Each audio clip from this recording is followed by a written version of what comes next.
권력이란 무엇인가? 이제 권력의 본질을 논의할 차례가 되었다. 이것은 대단히 오해의 소지가 많은 주제다. 오해할 만한 이유 중 하나는 이 세상에 두 종류의 권력, 정치적인 것과 영적인 것이 존재하기 때문이다. 종교 신화학은 이 두 가지를 구분하기 위해 몹시 애쓴다. 예를 들면 석가모니가 태어나기 전에 예언자들이 석가의 아버지에게 말하기를 이 아이는 지상에서 가장 강력한 군주가 되거나 또는 가난하기 짝이 없지만 인류 역사상 가장 위대한 정신적 스승이 될 것이라고 하였다. 이건 아니면 저것이고 둘 다일 수는 없다. 예수의 경우에도 사탄이 세상의 모든 왕국과 그 영광을 주겠노라 제안했다. 그러나 예수는 이 제안을 거절하고 십자가에서 무력하게 죽는 길을 택했다. 정치적 권력이란 은근히 또는 노골적으로 타인을 강요하여 누군가의 의지에 따르도록 하는 능력이다. 이 능력은 어떤 지위에 귀속된다. 예컨대 왕이라든가 대통령직 또는 돈에 귀속되기도 한다. 그러나 그 지위에 올랐거나 돈을 소유한 사람에게 권력이 귀속되는 것은 아니다. 결과적으로 정치적 권력은 선이나 지혜와는 무관하다. 이 지구상에는 매우 어리석고 매우 사악한 사람들이 마치 왕처럼 활보한다. 그러나 영적인 힘은 전적으로 개인에게 내재해 있으며 타인을 억압하는 능력과는 무관하다. 강력한 영적 힘을 지닌 사람도 부유할 수 있고 정치적 지도자의 입장에 설 수 있다. 하지만 그들은 가난한 사람과 별다를 바 없이 살며 정치적 권위도 행사하지 않는다. 그렇다면 강요할 수 있는 능력이 아니라면 영적인 힘은 어떤 능력을 지녔을까? 그것은 인식의 최대치에서 결정 내릴 수 있는 능력이다. 그것은 의식이다. 대부분의 사람들은 대부분의 순간에 자기가 하는 일을 거의 알지 못하면서 어떤 결정을 내린다. 그들은 동기를 거의 이해하지 못한 채로 또 자기 선택의 결과를 알아보려고도 않고 행동에 들어간다. 잠재 고객을 받거나 거절할 때 우리는 우리가 무엇을 하고 있는지 정말 알고 있을까? 아이를 때릴 때, 아랫사람을 격려할 때, 친구와 놀 때는 어떠한가? 정계에 오래 몸담은 사람이면 누구나 최상의 의도로 시작한 일이 결과적으로 해롭게 되어 실패로 끝나는 경우가 종종 있음을 잘 안다. 그런가 하면 야비한 동기를 갖고 사악한 씨앗을 뿌리지만 결과적으로 건설적인 일이 되는 경우도 있다. 자녀 양육도 이런 경우가 많다. 불순한 이유로 좋은 일을 하는 것이 선량한 의도로 행한 나쁜 행동보다 결과적으로 훨씬 나을 때도 있다. 확신에 차 있을 때 오히려 어둠 속에 있고 가장 혼란스럽다고 생각될 때 오히려 빛 속에 있을 때가 많다는 뜻이다. 무지의 바다를 표류할 때 우리가 할 일은 무엇인가? 어떤 사람들은 허무에 빠져 아무것도 할 수 없어 라고 한다. 그들은 계속 표류할 수밖에 없다고 말한다. 진정한 목표나 의미 있는 행선지로 안내하는 어떤 좌표도 찾을 수 없는 망망대해 한복판에 있기 때문이라고 핑계를 댄다. 그러나 또 어떤 사람들은 길을 잃었다는 사실을 알 만큼 충분히 깨어 있다. 그래서 보다 위대한 알매 경지로 나아가 무지에서 자신을 건져 올릴 수 있기를 바란다. 그들의 생각이 옳다. 또 그것은 가능한 일이기도 하다. 그러나 좀 더 위대한 알매 경지란 어둠 속에서 번쩍 불빛이 빛나는 것 같은 깨달음으로 오는 게 아니다. 그것은 천천히 조금씩 오며 그 조금이라는 것도 자기 자신을 포함한 모든 사물을 관찰하고 탐구하는 각고의 노력 끝에 얻어진다. 그들은 겸손한 학생이다. 영적 성장의 길은 평생 걸리는 배움의 길이다. 열심히 이 길을 따라가다 보면 지식의 조각들이 모양을 갖추기 시작한다. 점차적으로 사물이 의미심장해진다. 막다른 골목과 실망스러운 순간과 폐기해야 할 관념도 있다. 그러나 우리는 점차 우리 자신의 존재에 대한 깊고 깊은 이해에 도달한다. 그리고 점차 자신이 하는 일이 실제로 어떤 일인지도 자각할 수 있게 된다. 우리는 권력을 얻게 되는 것이다. 영적인 힘을 경험하는 것은 기본적으로 기쁜 일이다. 어떤 일에 정통했을 때 오는 기쁨이 있다. 실제로 전문가가 되어 자신이 하는 일을 진정으로 잘 아는 것보다 큰 만족은 없다. 영적으로 완전히 성숙한 사람은 인생의 전문가다. 그러나 또 다른 더 큰 즐거움이 있다. 그것은 하나님과 교감하는 즐거움이다.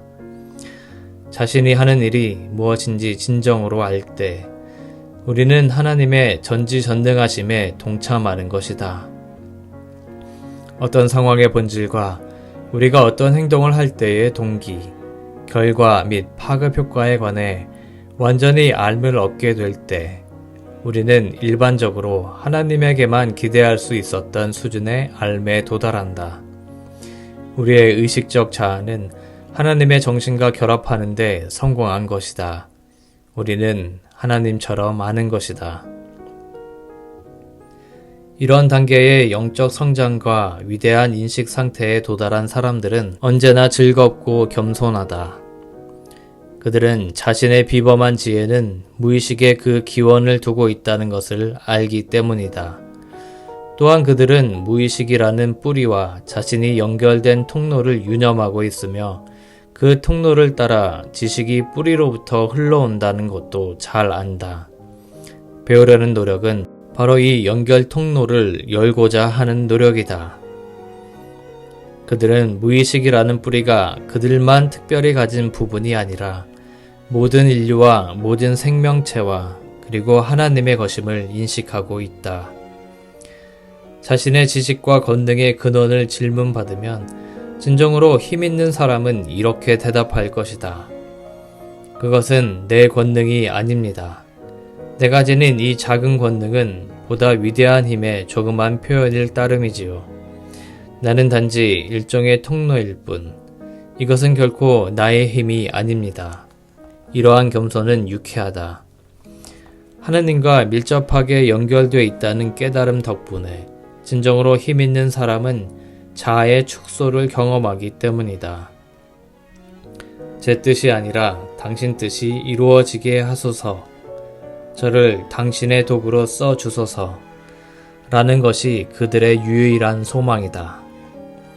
이러한 자아의 망각은 마치 사랑할 때의 느낌처럼 조용한 환희로 다가온다. 하나님과 밀접하게 연결되어 있다는 것을 알므로써 외로움이 사라지는 것을 경험한다. 교감이 있는 것이다. 그러나 영적인 힘을 경험한다는 것은 분명 즐겁기는 하지만 한편으로는 끔찍한 일이기도 하다. 더 많이 알수록 어떤 행동으로 돌입하기가 점점 어렵기 때문이다. 나는 이런 상황을 이 책의 일부 결론 부분에서 얘기했다. 휘하 사단을 전투에 참가시킬지를 결정해야 하는 두 장군을 예로 들어서 자기 사단을 단순히 전략 단위로만 간주하는 장군은 결정을 내린 뒤 편히 잠들 수 있다. 그러나 자기 휘하의 장병 한 사람 한 사람의 목숨을 소중히 여기는 다른 장군은 이 결정이 고민스럽다. 우리 모두는 이 장군들과 같다. 어떤 행동을 취하더라도 그것은 문명의 진로에 영향을 미친다. 어린아이 한 명을 칭찬할 것인가, 야단칠 것인가를 결정하는 것조차도 엄청난 결과를 초래할 수 있다.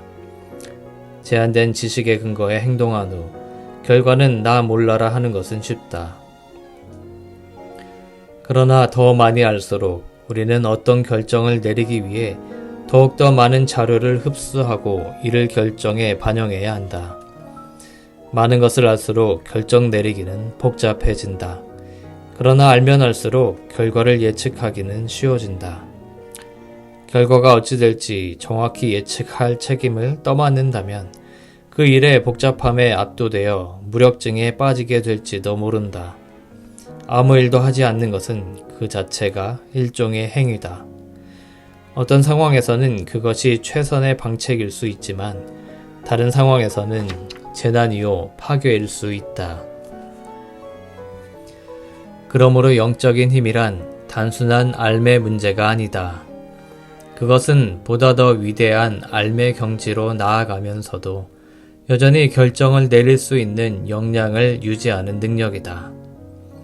그리고 하나님과 같은 권능이란 모든 것을 다 알면서 결정을 내리는 힘이다.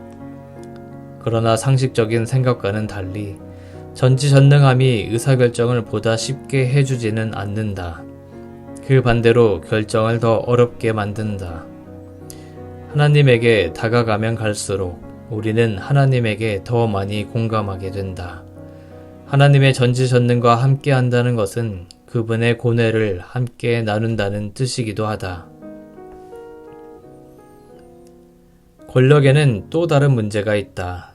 그것은 고독이다. 적어도 이 점에서는 정치적 권력과 영적인 힘 사이에 유사점이 있다. 영적 진보의 정점에 접근한 사람은 정치 권력의 정상에 있는 사람과 비슷하다. 자기 위에 책임을 전가할 사람이나 비난할 사람도 이를 어떻게 해야 할지 일러줄 사람도 없다. 자신의 고뇌와 책임을 함께 나눌 만한 수준의 사람이 없는 것이다. 오로지 자신에게 책임이 있는 것이다. 영적인 힘의 심오함에서 비롯되는 고독감은 정치 권력의 그것과는 차원이 다르다. 정치 권력자들은 막강한 지위에 비해 깨달음의 수준은 별로 높지 않을 확률이 크다. 때문에 거의 언제나 비슷한 수준에서 대화를 나눌 사람이 있다. 따라서 대통령과 왕은 친구와 동지를 가질 수 있다. 그러나 깨달음, 다시 말해 영적인 힘이 최고의 수준에 도달한 사람은 주변에 자기와 대등할 정도의 알매 깊이를 지닌 사람을 발견하기가 정말 어렵다. 복음서의 가장 신랄한 주제 가운데 하나가 자신을 진정으로 이해할 사람이 없다는 것에 대한 예수의 끝없는 절망이었다. 그가 그토록 노력하고 자신을 개방했지만 12제자 가운데 단 한 사람도 자기 수준으로 올라선 사람은 없었다. 가장 현명한 제자조차도 그를 뒤따를 수는 있었으나 따라잡을 수는 없었고 그의 무한한 사랑은 순전히 혼자 앞서 걸으며 그들을 인도해야 하는 책임감을 덜어주지는 못했다.